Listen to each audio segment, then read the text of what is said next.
The following video contains step-by-step instructions on how to maintenance a 6 through 8 inch Deringer 50 relief valve. These are the tools required.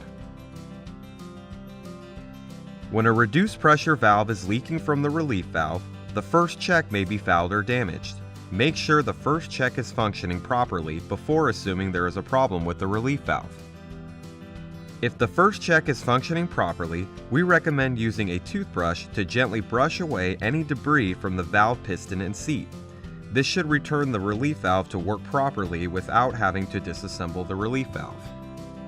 If damage to the relief valve has been found, please take the following steps to remove and repair the damaged relief valve. Using an adjustable wrench, disconnect the relief valve sensing line. Using an adjustable wrench, loosen the relief valve bolt on both sides of the body. Remove the relief valve O-ring. Using a socket wrench, disconnect the relief valve cover. Remove the relief valve diaphragm. Remove the C-clip. Use a flathead screwdriver if necessary. Remove the relief valve piston. Remove the spring. Check the spring for damage. Check the rubber seal on the relief valve piston for damage and debris. Check the relief valve seat for damage.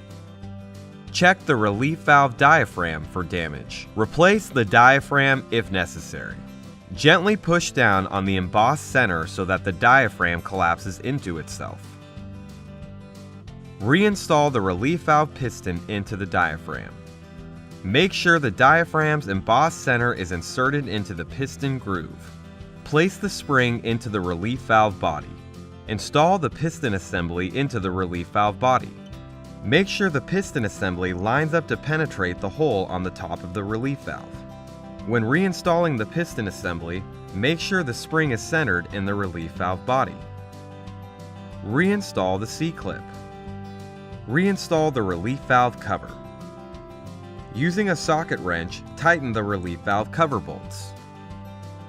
Examine the relief valve O-ring for damage. Replace the O-ring if necessary.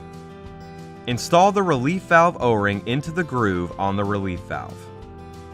Using an adjustable wrench, reattach the relief valve to the valve body.